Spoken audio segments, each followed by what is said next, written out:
about a small country in the Middle East and its relationship with its neighbours. Originally known as Palestine, the British ruled it under a League of Nations mandate from 1922, after capturing it from the Turks in the First World War. Most of its population was Arab. They believed Britain had said that Palestine would be theirs, but the British had also promised the Jews a national home in Palestine. Making Jewish immigration easier was one of the conditions of the British mandate, and the Jewish population increased from about 80,000 in 1922 to over 400,000 in 1939. They worked hard to establish their farms and settlements throughout Palestine. But their arrival caused problems.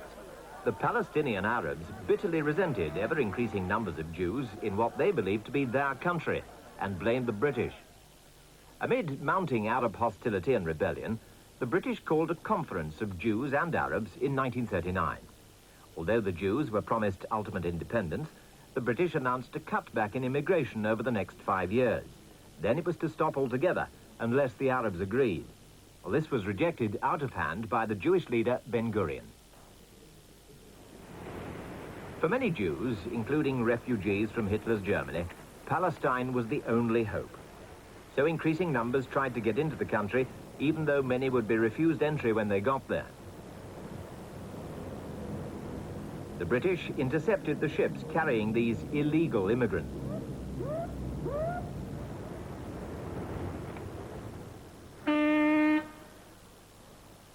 Boatloads were brought ashore and put into detention camps before being sent back to Europe. The British were criticized for what many felt to be inhumane treatment of desperate refugees. So some Jews decided to take the law into their own hands and fight both the Palestinian Arabs and the British. They blew up the King David Hotel in Jerusalem in July 1946. It was the British military headquarters, and over 100 people were killed and injured, Jews and Arabs as well as British. This horrifying incident led to more Jewish and Arab violence and more detentions. Britain appealed to the United Nations, who recommended partition, separate Jewish and Arab states. The Jews said yes, the Arabs no.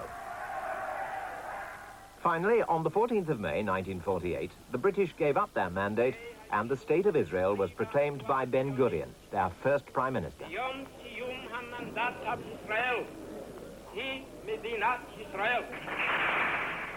Britain had been defeated by the problem.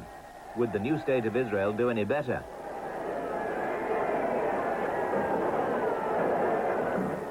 One year later, Israel was to become a member of the United Nations. Formally declare Israel admitted to membership in the United Nations. But this was only after Israel had survived a violent attack by Arab states who believed Israel had no right to exist. In May 1948, Syria, Egypt and Transjordan attacked Israel from the north, the south and the east. But the Israelis fought back and managed to defeat the Arab forces. Fearful of Israeli reprisals, thousands of Palestinian Arabs fled from Israeli territory. They settled in camps just over the borders. Many expected they'd only be there for a short time, but they were wrong. With the war over, Israel had won her claim to exist. Now there were no limits to Jewish immigration. People were needed to build up the country.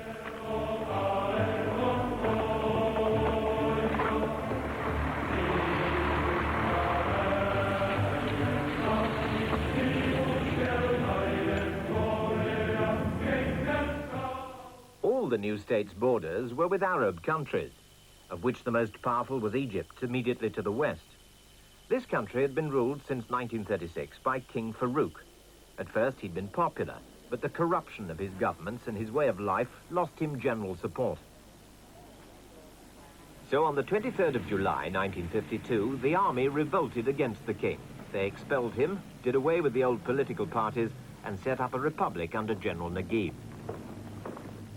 But the real power lay with Colonel Gamal Abdel Nasser. He soon replaced Naguib as president, and by 1954 he was the unchallenged leader of Egypt, determined to make it powerful and independent. Much of the country was poor and backward. Most Egyptians did not own the land they farmed. Nasser took over the rich landowners' properties and gave them to the peasants. This made him immensely popular. Many homes were primitive and overcrowded. Nasser rehoused thousands of Egyptians in modern blocks of flats. He took over a country where many had no proper medical care. So new clinics and hospitals were set up in many parts of Egypt. Much of Egypt's economy depended on an adequate and regular supply of water. But this was not always available or reliable, so one of Nasser's most cherished projects was the giant Aswan Dam, designed to irrigate large areas of Egypt and provide hydroelectric power. Nasser also wished to build up his military strength. When the West refused to give him what he wanted, he got weapons and planes from the Czechs. He denied Soviet influence, but Britain and America now refused money for Aswan. So the Suez Canal, owned by the British, was nationalized by Nasser in July 1956 to give him the money he needed.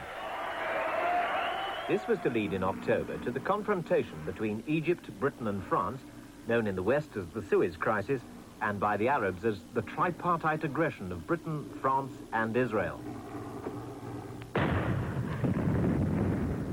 Under a secret agreement with the French, who'd also involved the British, Israelis, in retaliation for many irregular attacks launched from Egypt, struck through Egypt's Sinai to reach the canal. They were highly successful, capturing many Egyptian prisoners. The British and French called for both sides to withdraw from the canal itself, which would have allowed the Israelis to stay in Sinai. When the Egyptians refused, Britain and France sent in their bombers and troops to force them out.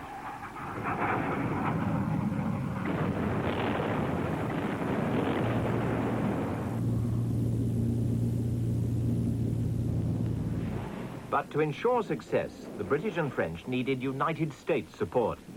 This the Americans were not prepared to give, as their president explained. The United States was not consulted in any way about any phase of these actions, nor were we informed of them in advance. We believe these actions to have been taken in error, for we do not accept the use of force as a wise or proper instrument for the settlement of international disputes. Without this support, the Suez operation was doomed to failure, although the British Prime Minister, Anthony Eden, tried to put a brave face on it. We make no apology and will never make one for the action which we and our French allies took together. In November, United Nations troops took up their positions along the canal, replacing the British and French, who withdrew a few weeks later.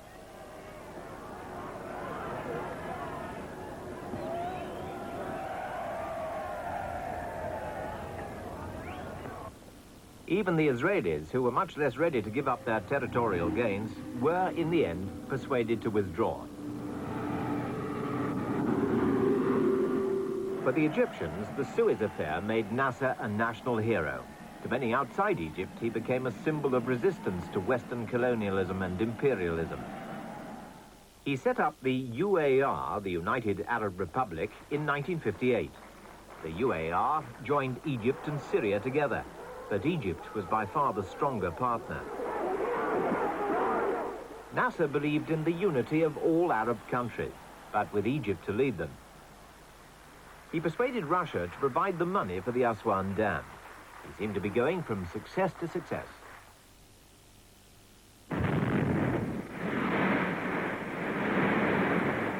Soviet influence in Egypt grew.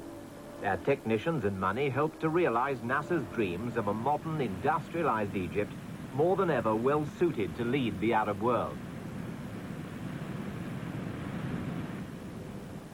But in spite of all appearances, Nasser's prestige in the Arab world was beginning to decline. Many Arab countries were jealous of his claims to be their leader and spokesman. Egypt was spending more and more on weapons of all kinds, mostly from the Soviet Union. Nasser decided that these should be used to deter any future Israeli attack.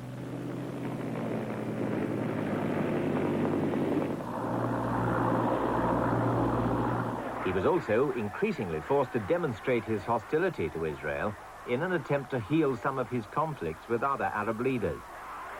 he began to prepare for the eventuality of war.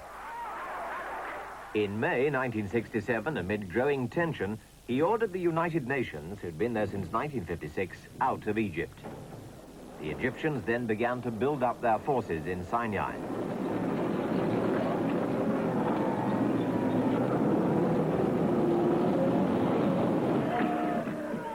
Meanwhile, the Israelis had been building up their armed forces too. They were largely supplied from the west, particularly France. Their army was well trained, tough, and confident.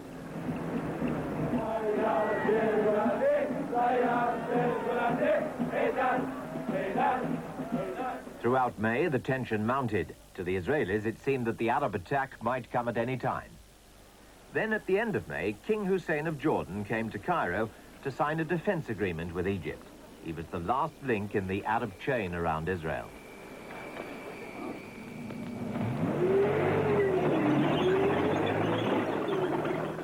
On June the 5th, the Israelis attacked. They sent their tanks in against Egypt, Syria, and Jordan.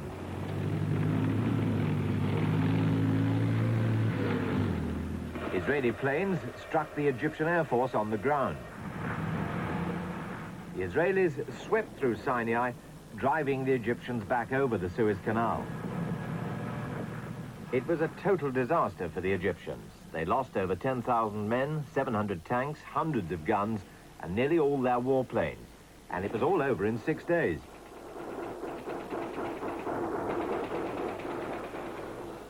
The Israelis captured the Arab-held Old City of Jerusalem. General Moshe Dayan, the Israeli commander, came to see one of the most sacred Jewish monuments, the famous Wailing Wall. For the Israelis, it was a fitting climax to their triumph.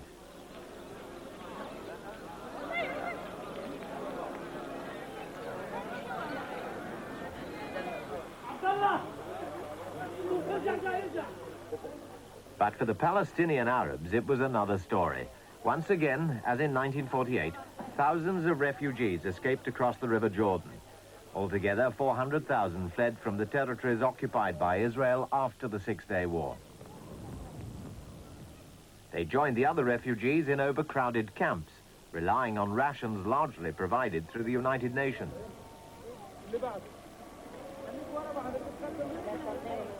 Some would remain there for a long time. After her victories in the 1967 war, Israel extended her borders. She now occupied Arab land in the north, east, and the south, where Sinai was her biggest conquest. The Golan Heights were now under Israeli control. Previously, Syria had been able to threaten Israeli farm settlements. Now they were secure. But a new threat to Israel now developed. It came from among the Palestinian refugees in camps like these. Many had been living in the Arab countries bordering Israel for nearly 20 years. These countries didn't try to absorb the Palestinians on the grounds that it would make it difficult for them to claim that their real homes were in Israel. For nearly 20 years, the Palestinians relied on the Arab governments to help them return to their homes and support them in their fight against Israel. Then they decided to take the matter into their own hands, led by men like Yasser Arafat, who believed Palestinians had to fight to gain recognition.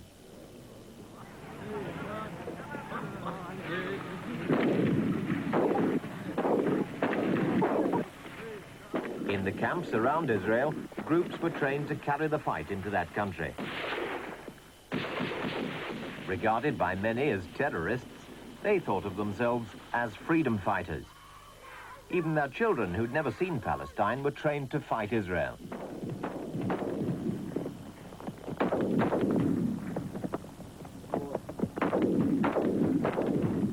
The 1970s were the years of the terrorists. At Dawson's Field in Jordan, to gain international recognition for their cause, Palestinians hijacked Western airliners and demanded the release of Palestinian prisoners. They were prepared to threaten the whole world. We will treat them in the same way their governments treat our own prisoners. The PFLP warns that any stupid intervention to free the hostages will only endanger their lives. The medical team of PFLP... If their demands were not met, they acted ruthlessly.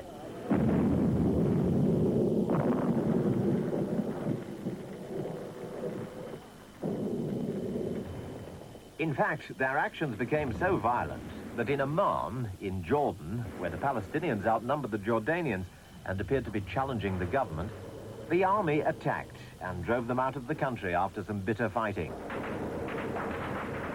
But the terrorist attacks continued, particularly on Israel. In May 1972, an attack on Lod Airport at Tel Aviv resulted in nearly 100 killed and wounded. Then, in September, 11 Israeli athletes were murdered at the Munich Olympic Games.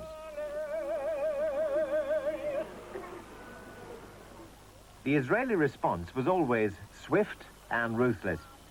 Places suspected of harboring terrorists were immediately destroyed.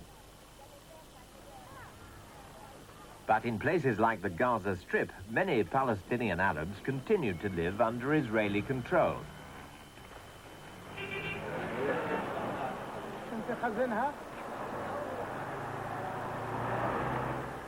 In an attempt to make Israel more acceptable, they were given work. Meanwhile, in Egypt, on the 28th of September 1970, President Nasser died. He was still regarded by millions of Egyptians as their savior.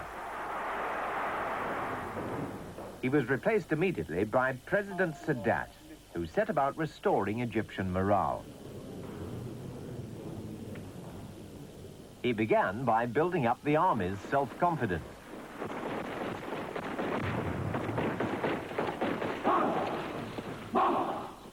Sadat was convinced that unless Israel was defeated, she would never withdraw from the territories she'd occupied in 1967.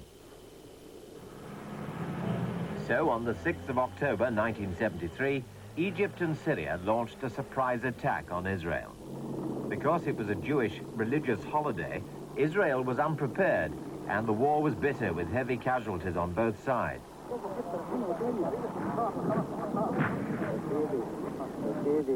The Arabs had fought better than ever before and made some gains, capturing a number of Israeli prisoners.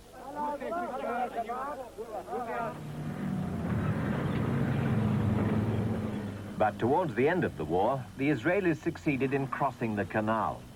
During the fighting, both the Russians and the Americans poured in vast supplies of arms and equipment to both sides. However, the Arabs used one of their own weapons most successfully: oil. The Arabs supplied America and Western Europe with oil. Israel depended on Western support, especially weapons and money from America. When the '73 war began, Saudi Arabia tried to stop this Western support by doubling the price of oil and then cutting off supplies altogether to America and Holland. The war lasted 17 days. And at Geneva in 1973, Israel and her principal Arab opponents met for the first time to discuss the conditions of peace. The dangers of a confrontation between Russia and America had led them to impose a ceasefire on both sides. Only Syria stayed away. What was the outcome to be? We can make propaganda, or we can try to make progress. The American attitude is clear. We know we are starting on a journey whose outcome is uncertain and whose progress may be painful.